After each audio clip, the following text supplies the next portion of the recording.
नमस्कार, मी श्यामराव मोकाशी. राज्यात आता आर टी ओची संख्या तर वाढतच आहे, परंतु आर टी ओची मंजुरी जरी मिळाली तर जागेंचा वगैरे प्रश्न असतो. तसंच मीरा भाईंदर महापालिकेसाठी हे निर्माण झालेलं होतं.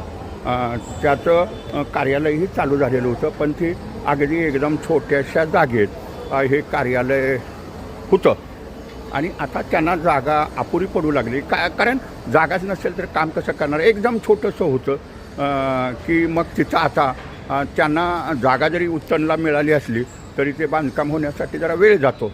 परंतु आता शासनानं त्यांनी महापालिकेनं त्यांना आता पांडुरंगवाडीमध्ये कार्यालयासाठी जागा दिलेली आहे आणि तेही कार्यालय आता लवकरच शिफ्टिंग होणार आहे. की जर जागा मोठी असेल ना आणि कर्मचारी असतील तर जनतेची कामंसुद्धा पटापट होतात.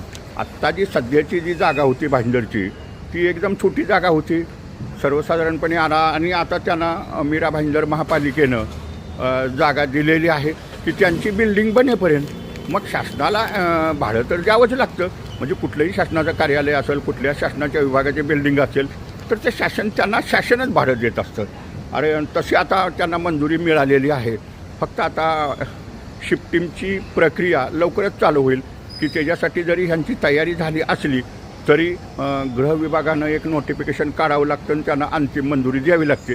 ही मंजुरी दिली ना की मग हे कार्यालय शिफ्टिंग होईल. म्हणजे आता त्याचा पत्ता जर तुम्हाला सांगितलं, बाबासाहेब पुरंदरे भवन, डेल्टा गार्डन समाज मंदिर समोर पांडुरंगवाडी, मीरा रोड पूर्व या ठिकाणी त्यांचा आता सर्वे नंबर आहे 132 नवीन 54 म्हणजे हे तिथं आता त्यांना कार्यालय हे शिफ्टिंग होणार. पण ते कधी होणार की गृह विभागानं, परिवहन विभागाचं एक नोटिफिकेशन निघतं, बाबा ही मंजुरी दिलेली आहे एवढ्या भाड्यानं तिथं स्थलांतरित करण्यासाठी. पण ते लवकरच काम होईल. आता ह्या इलेक्शनचा पिरियड असल्यामुळं जरा ते काम रखडलेलं होतं, परंतु पुढच्या महिन्यात हे अपेक्षित आहे की नोटिफिकेशन काढायचं की निघेल असं. शासनानं अंतिम मंजुरी दिली की मग ते कार्यालय मीरा भाईंदरचं जे कार्यालय आहे ते पांडुरंगवाडीत तिथं शिफ्टिंग होईल आणि मग तिथं जागा जरा प्रशस्त आहे. कर्मचारी बी जलद गतीनं काम करतील, कारण तिथं बसायलाच जागा नव्हती आणि कुणाला उभा राहायला जागा नव्हती. 5 खिडक्या होत्या, त्या खिडकीच्या समोर उभा बी राहता येत नव्हतं. पहिली तर तिथं उभा राहण्यासाठी दगडच ठेवलेली होती, नंतर तिथं जरा पायऱ्या केल्या. परंतु आता हे कार्यालय लवकरच शिफ्टिंग होणार पांडुरंगवाडीत मीरा भाईंदरचं.